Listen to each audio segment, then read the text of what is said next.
Good morning. I'm going to be making a lavender poppy seed soap today. So that's what I'm going to do. I start with the lye. This is my lye cup that I use. I try to remain consistent with using one single lye cup. So this is it. And then the first part of this is I mix the lye, let it cool, and this way, usually it can cool down between half an hour to an hour depending on the ambient temperature outside. But for this, you need a mask and gloves and safety goggles. These are not safety goggles. So I will put on my safety goggles. And usually somebody probably would put on an apron. I'm just gonna wing it today, but I would probably, or should put on an apron if you don't wanna destroy the clothes that you're currently wearing. An apron would be a great idea. So I am first gonna mix the lye, and what I typically add first is the water. So water goes in, and I know how much water to use because I put it in SoapCalc. So I have that number in grams already, and the number in grams that I'm going to use is 248 grams. This all depends on what oils you're using. So every time you make a new soap, you have to calculate it. You have to calculate the water, you have to calculate the lye, and this would ensure a safe, not lye heavy soap. You don't wanna burn your customers, so to speak, even if it's just your family. Even if you don't like your family, you shouldn't do it. So there's safety measures that you need to take for yourself, for your customers, and one of those safety measures, I can never get it like absolutely on the money here, no matter how many times I do it, but we're gonna try a little bit more and then we're good. So safety measures after the soap is made, I lost my cap, is one of them that I do and many other soap makers do is you use a pH strip to test the soap, make sure it's in a pH range of 9 to 10. That's usually a safe range. And then the other, people can do something called a, I don't know if it's a lick test. Don't lick your soap. I feel like that is a punishment. So I don't lick my soap to see if I get a zap sensation. I use a pH test meter thing. Not even a meter, it's just a strip. So you put a little bit of water on the soap and then you use the pH strip, see what pH it is, and go from there. Make sure it's in a safe range. You can test it. Usually I test it right before I sell it-ish. So, but you can test it probably 48 hours out once all of the lye is taken up by the oils. You want to make sure that there's no extra lye, there's no lye heaviness to your soap, and that the pH is not off the charts in the 12s, 13s, and that could really damage the skin. So here is the water.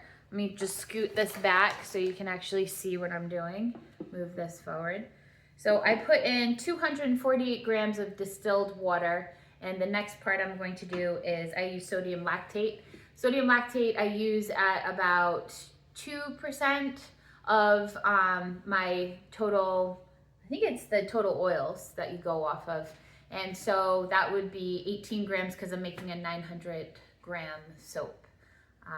In pounds, I think it's approximately 3 pounds of soap. So I'm gonna use 18 grams of sodium lactate into the water, and this will just harden the soap quicker. You don't have to use this. Some people do, some people don't. And I like it, so that's what I use.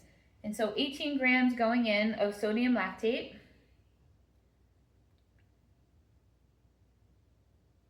12, 18 on the money. Look at that. First time I've done that in a while. And so that's sodium lactate. And we're just gonna wipe that down. So now we have both the water, the sodium lactate, and the next thing we're going to add is the lye. This is very caustic, very dangerous. Keep it away from children, pets. And the first thing you need to do, besides putting your safety goggles on, is your safety mask. It's gonna be kind of muffled to talk through the mask, but I'm gonna do the best I can. Okay, look at that, here we are. For this, I like to stir this in with my mini whisk. Who doesn't like a mini whisk? And I don't think I'm gonna make what I need in the remaining amount of lye that I have, so I have a second one ready to go. Open this. Ow. Nobody said I'm graceful by any means, because I'm not graceful. Never have been.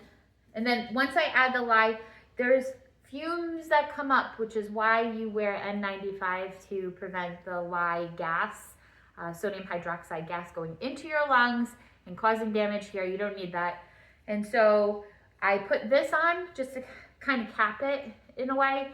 And I usually do this in a well-ventilated space. I have the doors open, and I will take this and put it outside until it off gases and does its thing. So the amount of lye, again, I know this from SoapCalc. That's the only reason why I know how many grams go into this based off of the oils and the butters that I'm using. They have specific details, the saponification index or number or something that each oil has, and it's based off of that and that calculation. So SoapCalc does it all for you. It takes out all the calculations and the hard steps. So all you have to do is print out that sheet and go off of what they recommend you do. So the amount of grams that I'm going to use of lye is 124 grams. I'm going to tear the scale, and you might be able to see the smoke as it comes out. I'll probably open this one up too in the event I need a second.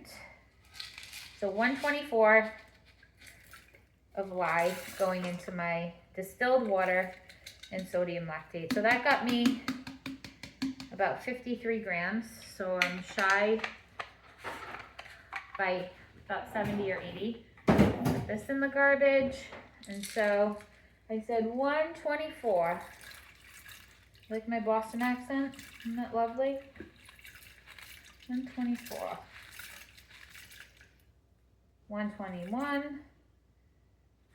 There we go. 124. Okay, so cap it. And we're gonna stir until I can't feel the flakes anymore. Just helps it dissolve. I'll get my glass cover ready. And then this is gonna smoke and it's gonna gas. I'm gonna throw this in the sink and I'm gonna place this outside for about an hour.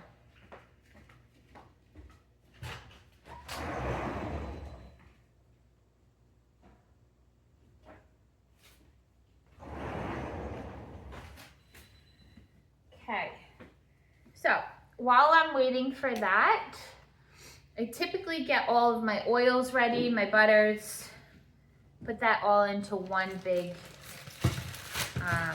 two big containers. Put this away because I don't need anybody getting into this, and I'll take you through the next part.